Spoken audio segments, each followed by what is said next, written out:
Alright, what are we making today? We're making pork chops. Bone-in pork chops. We're making it with a cold salad, which will be, of course they're not paying me, but Suddenly Ranch, of course.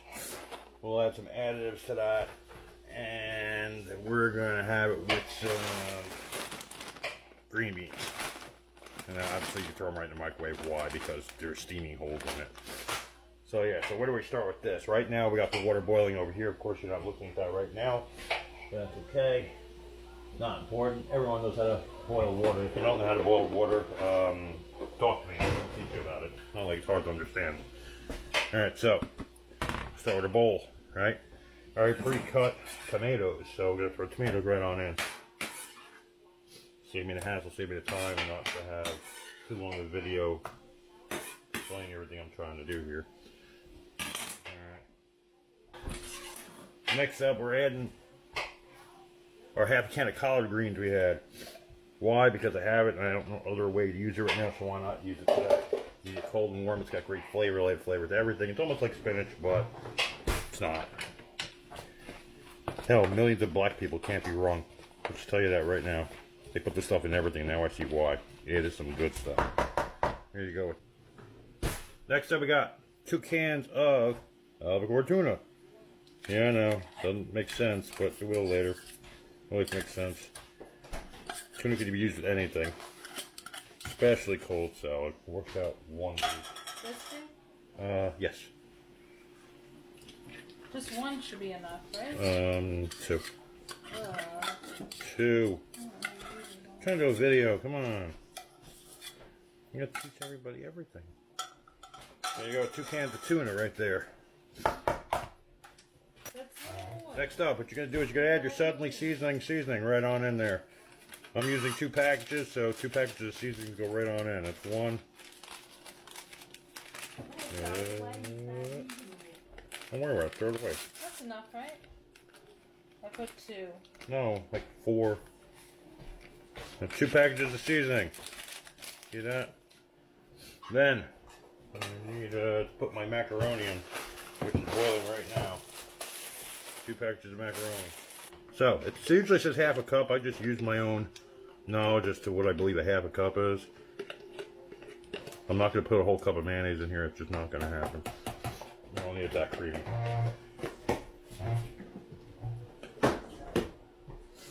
Alright. And we mix. Mix it all up in there right now.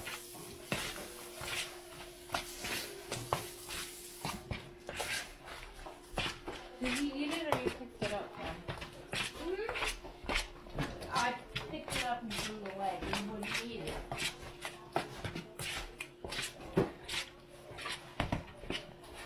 Alright, so we're going to add a little milk. Just say a tablespoon or 2. I put a little more because it makes it creamier.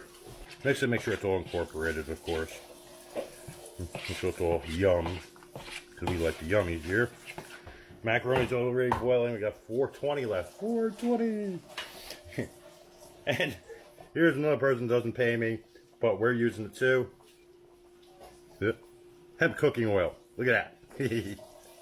Broccoli oil. But you can't get messed up on it.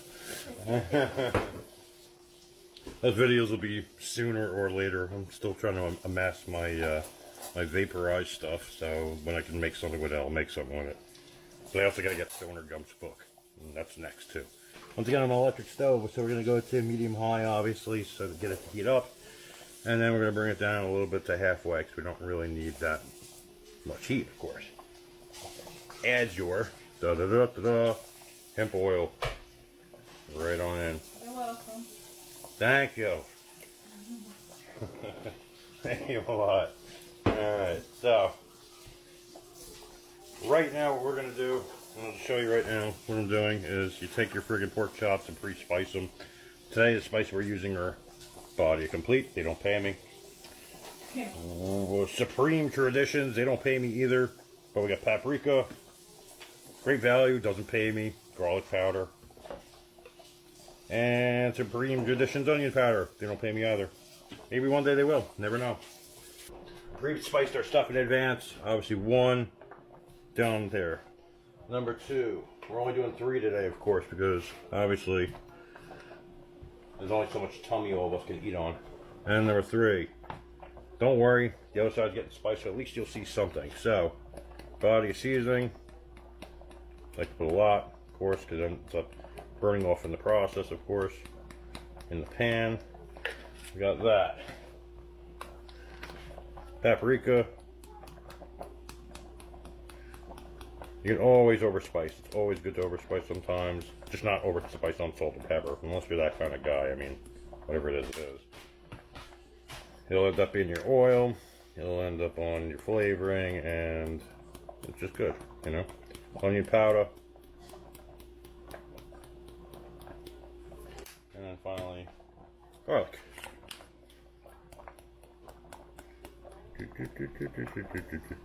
And I kind of wish that TikTok allowed having music on here, but they say music rights, music rights, music rights. I don't let play anything, but yet they let DJs and people sing karaoke on here. Doesn't make any sense. All right, our macaroni's already freaking done. Check that out. And into the sink it goes in the strainer pot. Here's the strainer pot. We put it in the sink, we put it on cold water, and we get shotgun to go back to cold. So maybe in time I'll have multi-camera use, and then you can see everything I'm doing. But until then, this is what I got to deal with. So, yeah, as I learn. Okay, so that's going.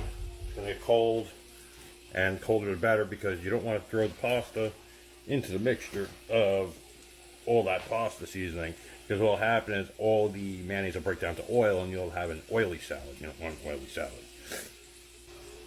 Also, don't forget, because I didn't forget, I'm sure I've told you in other videos, always save your ends. So it's eggs, tomatoes, onions, asparagus, whatever it is.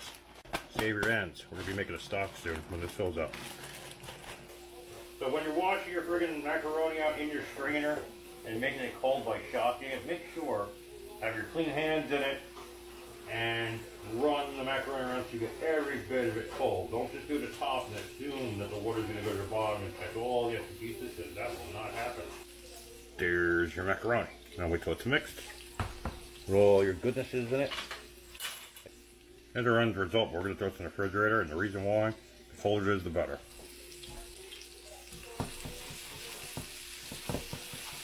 Make sure I move around a little bit, make sure it doesn't stick. It shouldn't stick, it's on a Teflon pan. On top of being on a Teflon pan, I'm using good oil, which is cooking oil, so it's kind of good. So either way, it shouldn't really stick. But did it anyway, because it's forced to have it. Now, when cooking these, I'm cooking these a little bit differently. I don't know what you think you know and what you think you don't know at this given point, but I use a lot of alcohol in my food sometimes when I have the opportunity. This is one of those opportunities right here. I like to break the meat down so it's more tender, more flavorful, and not just traditional pork chops. Because sometimes you cook a pork chop to the level that it'll be so tough it'll be hard to eat. And I don't like that. And plus, I don't like traditional flavor. I never like the traditional flavor. So, try to change it the best way I can.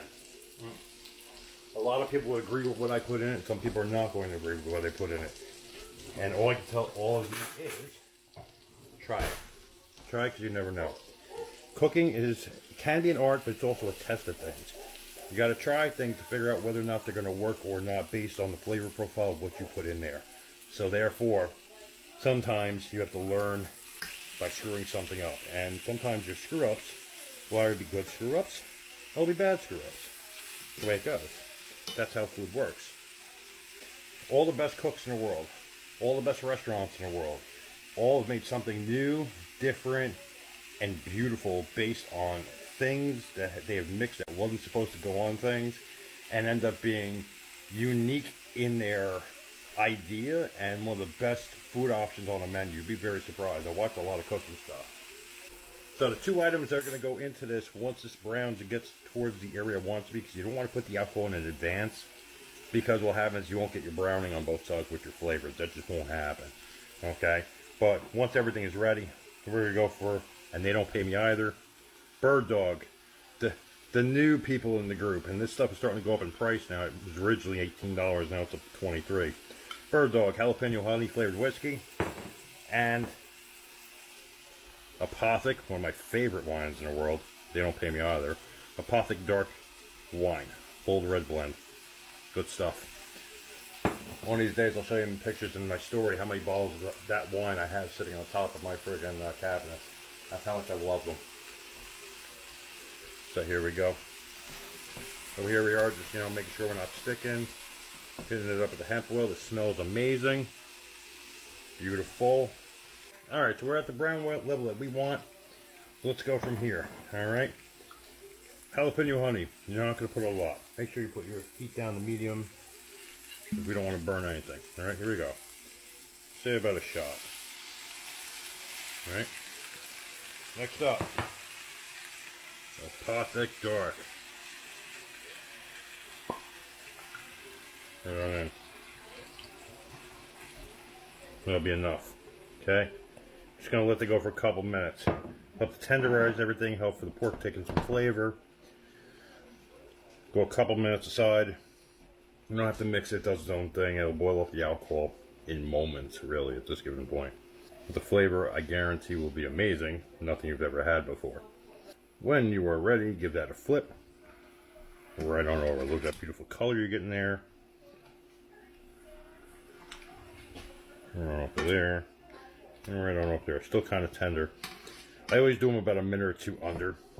Pork is still at the temperature, but if you do them a minute or two over while you're doing everything that's going here prior to your cooking, it'll end up being a little tougher than you asked for in the first place. So here we are, giving it flavor. Another minute and we should be out of that too. We're going to start plating it. So right now we're going to go 1. Normally I put a plate on the stove, but unfortunately I'm not allowed to do that because it's still hot. Once again, electric stove. 2. And finally 3. Keep the fire on. Trust me, you're going to want to do this. Right? So we're keeping the fire on. We're going to jack the fire up a little bit, or the electric, if you want to call that. And we're going to bring it down a bit. We're bringing it down because of the fact we're trying to turn it into a sauce. Into a tangy, reduced sauce. Get the brown bits off the bottom. Make sure you're using wood. Don't use metal. You will ruin your Teflon pans. Guaranteed. I tried to tell somebody that a couple days ago. Ruin them. Not going for a lot of sauce here. Just going for a little bit. I might just add a little bit more wine to this, because I like a little bit more sauce in my my ideas, so to say.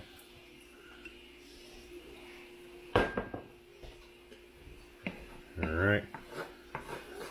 Nice at high heat. Still getting our brown bits, getting all our flavors in there. As it gets reduced, it'll become thicker.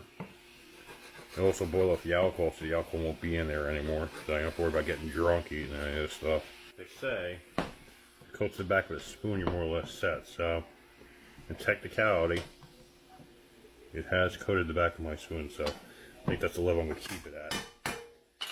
Take it, go right and pour it on top. There you have it. Dinner for a night. Try it out. Let me know what you think. Alright, catch y'all later. Bye.